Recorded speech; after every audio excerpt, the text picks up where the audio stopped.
जो आगर है, कुंद कुंदादि प्रतिरूप धरती पे विद्यासागर थे।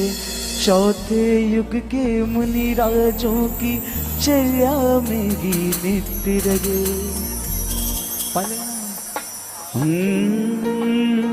मन की वीणा से गुंजित ध्वनि मंगलम, स्वागतम स्वागतम स्वागतम स्वागतम स्वागतम स्वागतम।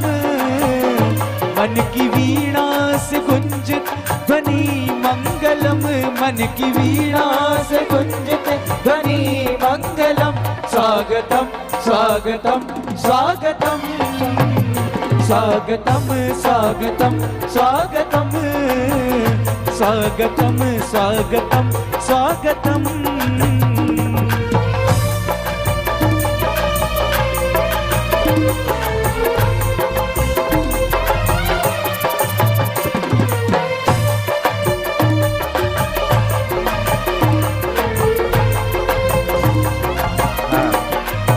सबके बीच में हमारे मध्य प्रदेश के लाडले यशस्वी मुख्यमंत्री डॉक्टर मोहन जी यादव हम सब के बीच पधार चुके हैं और गुरु चरणों में जाकर के विराजमान हो चुके हैं। अरे गुरु चरणों की धूल हमें जब मिल जाए रे हो, गुरु चरणों की धूल हमें जब मिल जाए रे, उसकी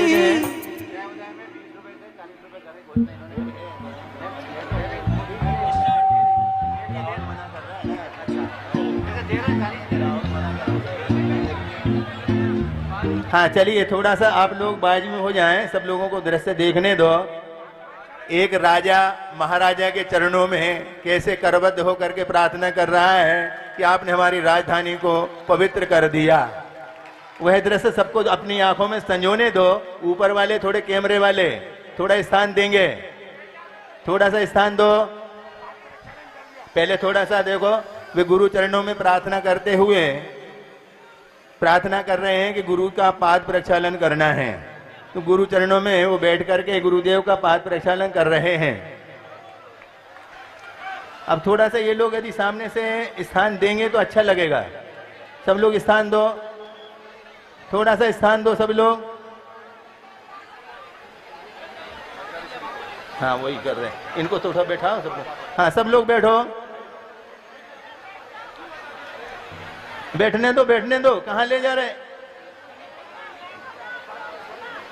वो खुद आ रहे, आइए आ रहे तो नहीं नहीं ऊपर ही रहने दो ना उनको। अभी आप ऊपर ही अच्छे लगेंगे, यहाँ ये लोग हैरान करेंगे। अभी बाद में आएंगे, बैठने दो। अरे ये देखो, एक राजा और एक महाराजा की जोड़ी कैसी लग रही है।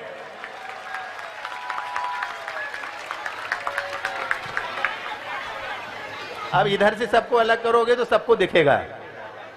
सुनो देवेंद्र भैया, सबको थोड़ा सा जगह करो, सबको इधर बिठाओ सब लोग। एक बार पुनः राजधानी में वह दृश्य आपको देखने को मिल रहा है जो आपको 16 अप्रैल में कुंडलपुर में दृश्य देखने को मिला था, जब हमारे प्रदेश के मुख्यमंत्री जी गुरु चरणों में पहुंचे थे और उनके आग्रह निवेदन पर गुरुदेव को आचार्य पदारोहण हुआ था। उस समय भी यही दृश्य था जब स्वयं डॉक्टर साहब इस प्रकार से गुरुदेव के चरणों में ऊपर बैठे थे। आज भी पुनः वह राजधानी में इस सुनहरा सुयोग अवसर है कि जब स्वयं की राजधानी में और उनके मुख्यमंत्री काल में गुरुदेव का भोपाल में पदार्पण हुआ है, तो उन्होंने गुरुदेव के चरणों में निवेदन किया कि गुरुदेव आप हमें राजधानी में चातुर्मास प्रदान करते हुए हमें 4 महीने आशीर्वाद देने की कृपा करें। तो मुख्यमंत्री जी ने जब निवेदन किया तो गुरुदेव उनकी उस आवाज को स्वीकार करते हुए चातुर्मास की स्वीकृति दे रहे हैं। और उसके साथ साथ गुरुदेव मुख्यमंत्री जी के लिए अपने कर कमलों से शिक्षा की 3 किताब उनको प्रदान कर रहे हैं गुरुदेव। हेमंत माइक कहाँ है महाराज जी का?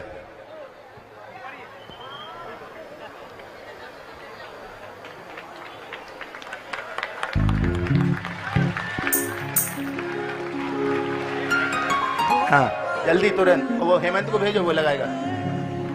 हाँ जल्दी से, ये नहीं, वो है अलग, वो अलग है। हाँ जल्दी हेमंत। तो मुख्यमंत्री जी महोदय ने निवेदन किया है गुरु चरणों में बैठ करके कि हमें पहले आप आशीर्वचन प्रदान कीजिए। तो मुख्यमंत्री जी के निवेदन पर गुरुदेव का आशीर्वचन प्रारंभ होगा और पहले गुरु महाराज का आशीर्वचन मुख्यमंत्री जी सुनेंगे, उसके बाद आगे का कार्यक्रम प्रारंभ होगा। राहुल जी कोठारी जी ये भी स्वयं आज उपस्थित हुए हैं और सारे कार्य की समीक्षा करते हुए हमारे बीच में विश्वास जी, कैलाश नारायण सारंग जी, मंत्री महोदय वो भी विद्यमान है। हाँ जिलाध्यक्ष जी हैं, एक जने तो बोलो, रविंद्र यति जी, हाँ राजकुमार जी पटेल पूर्व मंत्री, हाँ उनको जानते हैं। तो अब मुख्यमंत्री जी गुरुदेव से प्रार्थना कर रहे हैं आशीर्वचन के लिए। आप सब अद्भुत दृश्य को देखिए, मुख्यमंत्री जी के साथ गुरुदेव का आशीर्वचन। सामने कोई भी खड़े नहीं होना, सब लोग बैठ करके कवरेज करो। ओम नमः सिद्धेभ्यः, ओम नमः सिद्धेभ्यः, ओम नमः सिद्धेभ्यः। विश्वविज्ञं विधिं वेदं वीरं विराग वैभवं संगमुक्तं यदे बुद्धं केशवं शंभवं शिवं। अहिंसा परमो धर्म की, महावीर भगवान की। प्रातः स्मरणे परम पूजाचार्य गुरुवर श्री विद्यासागर जी मुनि महाराज की जय।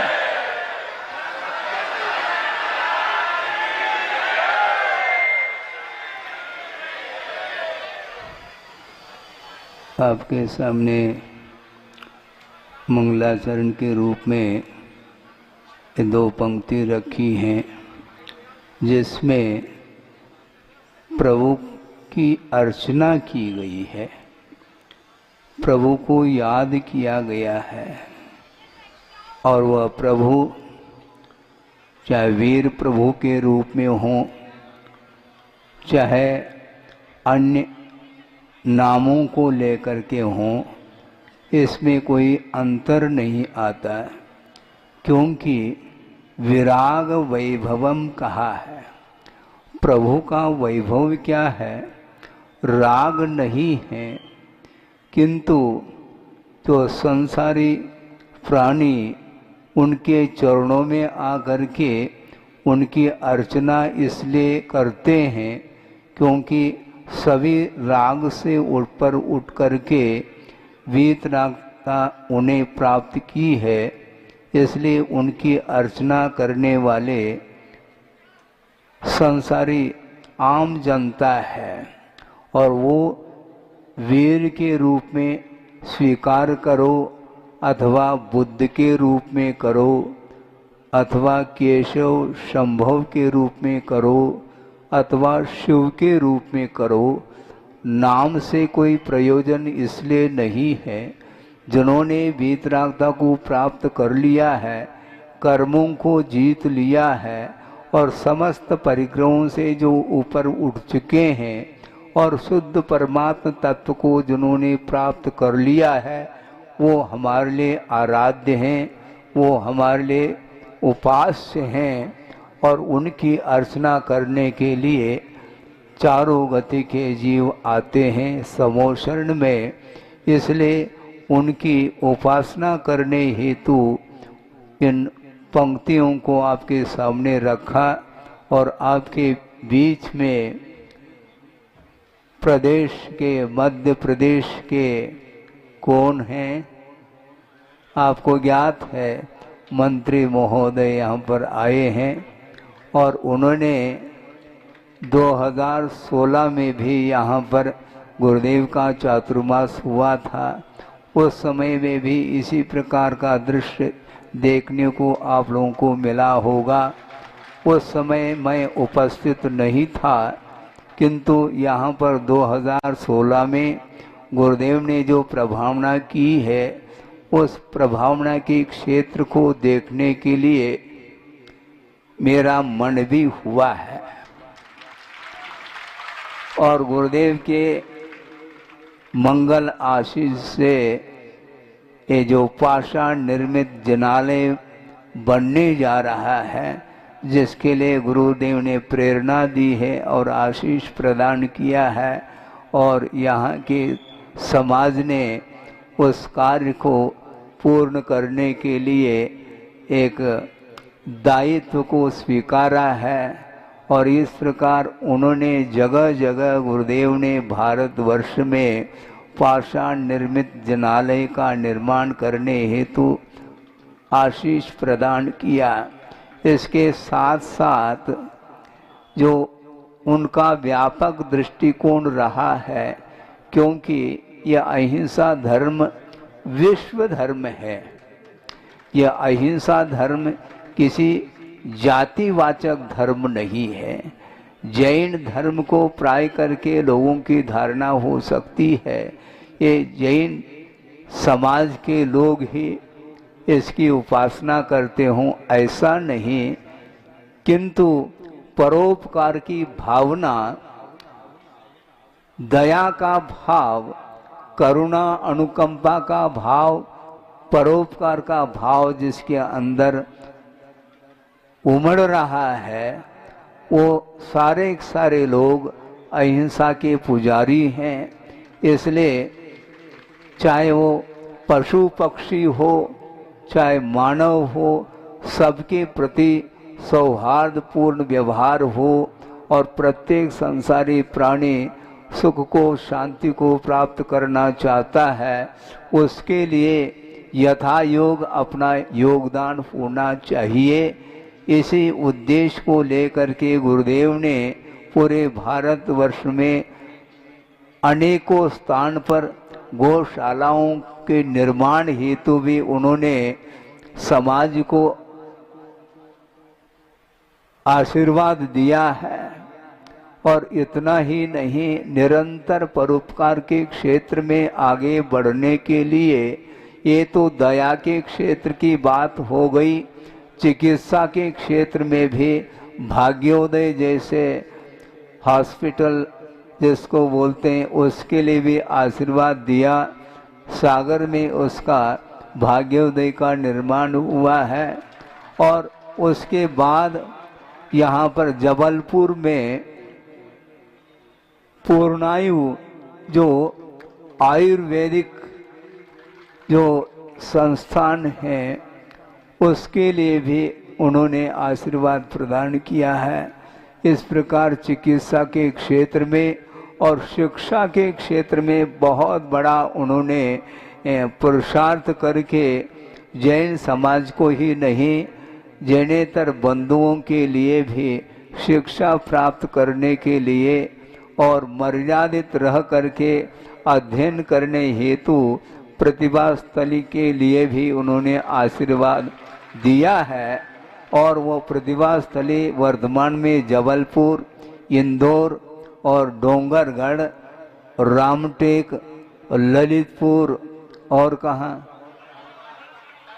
कारोपानी, ये 5-6 स्थान हैं जहाँ पर शिक्षा के लिए उन्होंने मर्यादा के साथ, अहिंसा के संस्कार के साथ विद्या अध्ययन कर रही हैं। बालिकाएं हजारों की संख्या में हैं और उन्हें पढ़ाने के लिए जो यंग एज की जो बहनें हैं, लगभग मेरे विचार से 300 की संख्या को पार वो कर चुकी हैं और वो सारे के सारे एजुकेटेड हैं।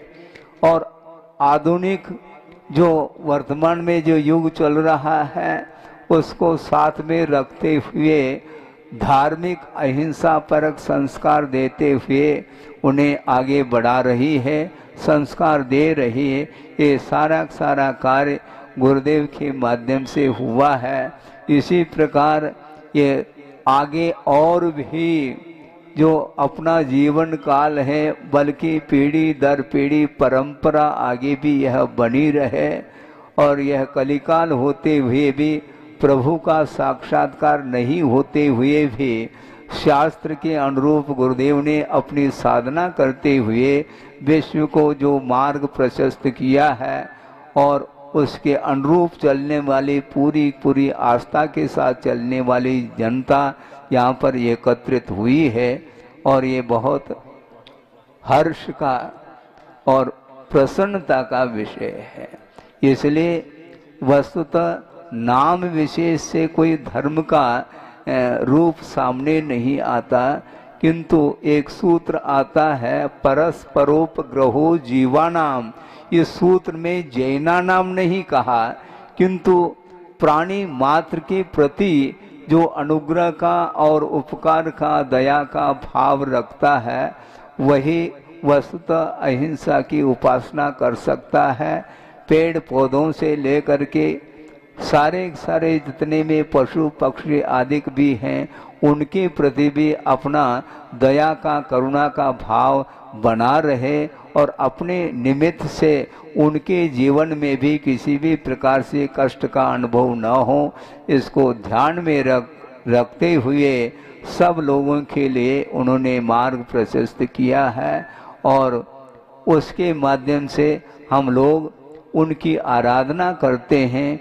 गुरुदेव हालांकि 2 वर्ष उन्हें हो चुके हैं, समाधिस्थ हुए हैं, इसके उपरांत भी ये तो शरीर की अपेक्षा से उनकी अनुपस्थिति देखने में आ रही है, किंतु प्रत्येक व्यक्ति के हृदय में गुरुदेव विराजमान हैं। इसलिए प्रत्येक व्यक्ति के हृदय में गुरुदेव विराजमान हैं और हम और आप उनको स्मरण करते हुए, उनकी वंदना और उनकी पूजा आदि करते हुए अपने जीवन को उन्नति की ओर ले जाने के लिए बहुत स्वर्णिम अवसर है। समय ज़्यादा न हो, इस अपेक्षा से आगे का जो भी कार्यक्रम हो आप लोगों को विदित है, उसके अनुरूप होगा। इतना ही पर्याप्त समझते हुए इस वाणी को विराम देता हूँ। अहिंसा परमो धर्म। हेलो, हाँ, आप लोग यहाँ से थोड़ा स्थान खाली करो, यहाँ से पूरा स्थान खाली करो, यहाँ पर आने वाले हैं। हाँ, 1 मिनट। गुरुदेव की अनुपम अनुकृति मूक माटी गुरुदेव के करकमलों से मुख्यमंत्री महोदय के लिए भेंट की जा रही है। गुरुदेव की अनुपम अनुकृति मूक माटी गुरुदेव के करकमलों से मुख्यमंत्री महोदय के लिए भेंट की जा रही है। नहीं, वो उसमें नहीं, वो नीचे आए। हाँ, जल्दी दे दो। हाँ, अब लोग थोड़ा सा इधर खाली करो। गुरुदेव के कर कमलों से गुरुदेव की अनुपम अनुकृति महाकाव्य मूक माटी। हाँ, कर दिया।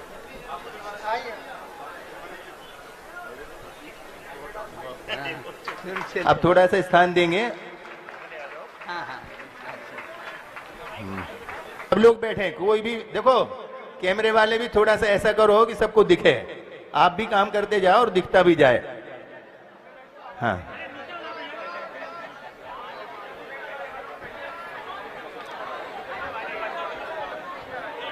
बोले भगवान महावीर स्वामी की।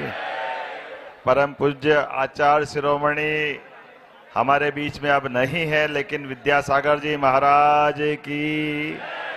परम पूज्य 108 समय सागर जी महाराज की। सभी संत वृंद की, सभी भक्तों की, हम सबका सौभाग्य है आज का दिन मध्य प्रदेश के लिए, मध्य प्रदेश की राजधानी के लिए भगवान सवित्र सूर्य नारायण ने जो अपने कदम बढ़ाए वो हम सबको धन्य करने के लिए है। हम सब आज आनंदित हैं। ऐसा लग रहा होली दिवाली सारे त्योहार आज ही मन गए, आनंद आ गया। परमात्मा की जब कृपा होती तो ऐसी होती है। हमारे लिए सौभाग्य की बात है, हमारे लिए, मैं मेरे व्यक्तिगत जीवन के लिए भी आज मैंने चरण प्रक्षालन करते हुए ये जो पुण्य अर्जित किया जीवन भर इसको स्मरण रखूंगा। ये मेरे लिए सौभाग्य की बात है। राजधानी में आकर आपने पदार्पण किए, अपने चरण धरे। वैसे तो परमात्मा की दया से 84 लाख योनियों के बाद ये जो मनुष्य जब जीवन हमको मिलता है, इस जीवन से ही दो धारा निकलती है।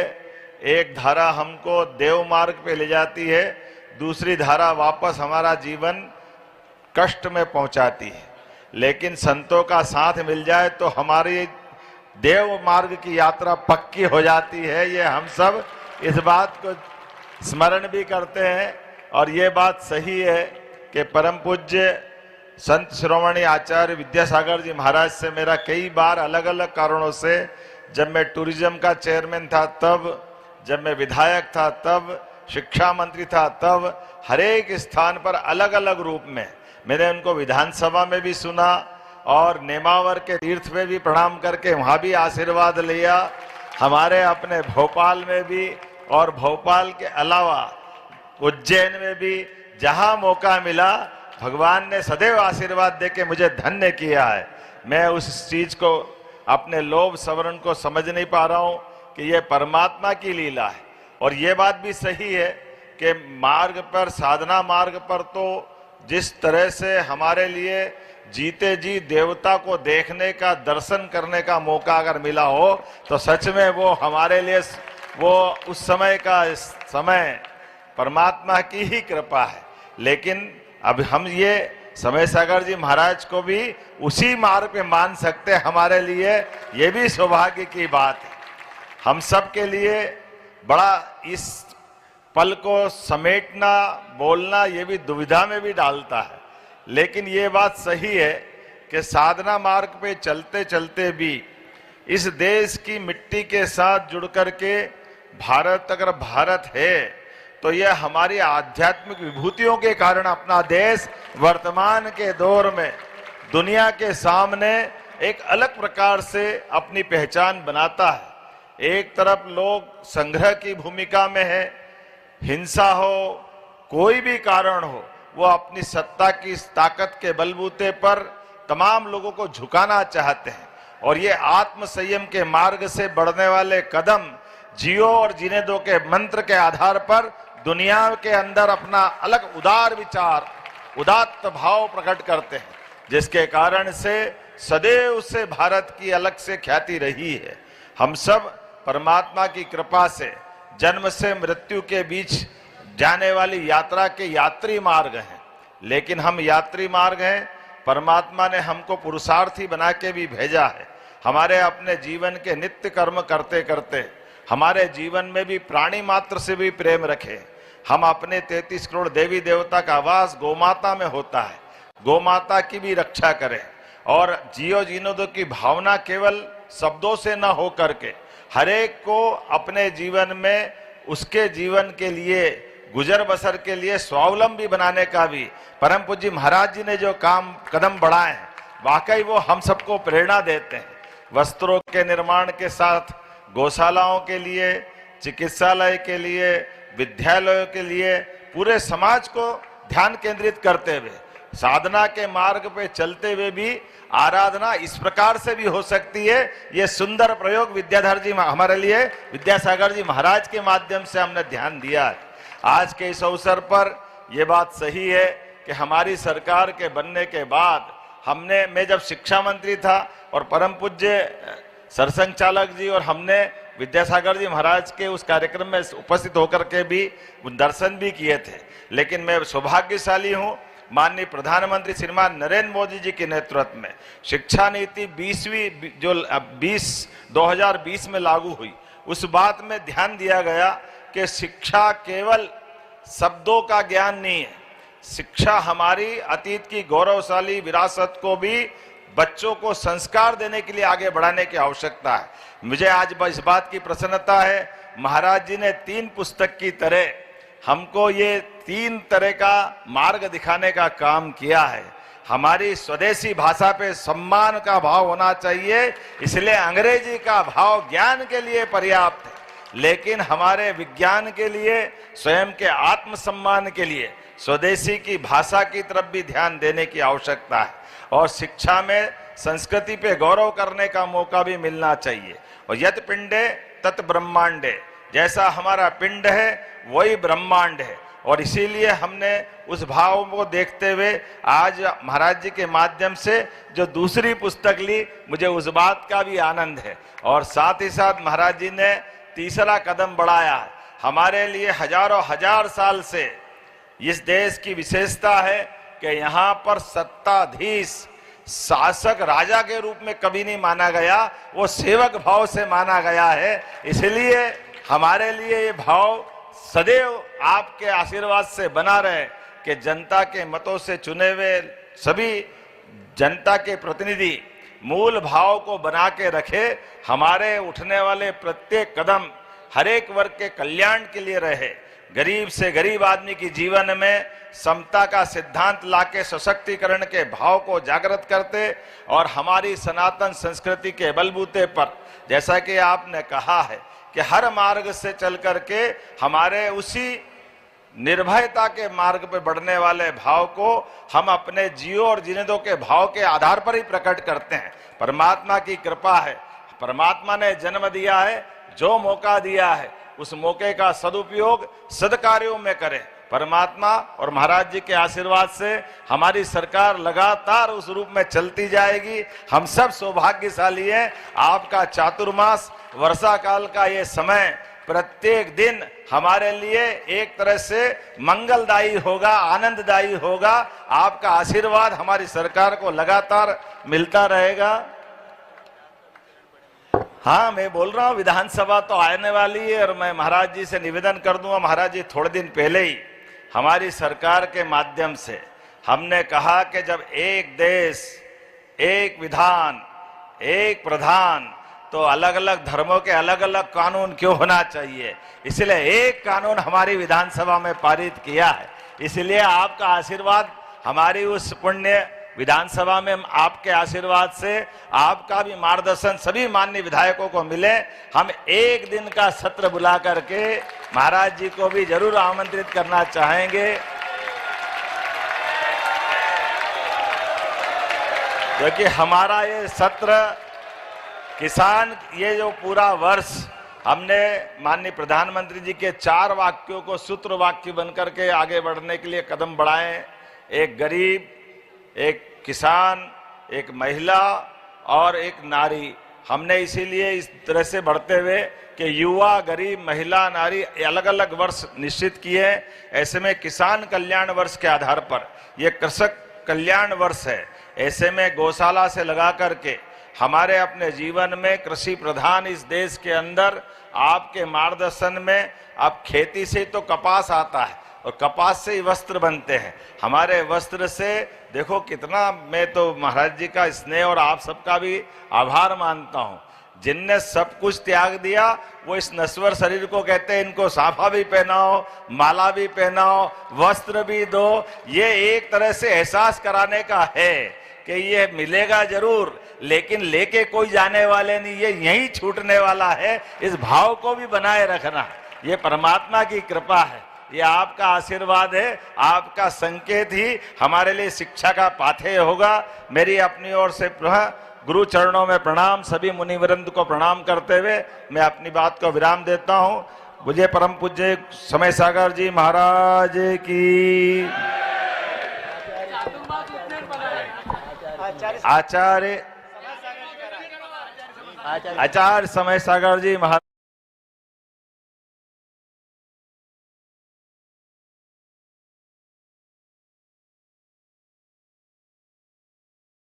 उदय ने अपनी विधानसभा की, वह जब उन्होंने उच्च शिक्षा मंत्री रहते हुए गुरुदेव के वचन, चूंकि ओतप्रोत हो, मैं अपने राज्य के लिए परम पूज्य तो स्वयं अपने उद्गार व्यक्त कर रहे हैं। बात छूट गई थी। मैं अपने राज्य के लिए परम पूज्य आचार्य समय सागर जी महाराज को राजकीय अतिथि की घोषणा करता हूं।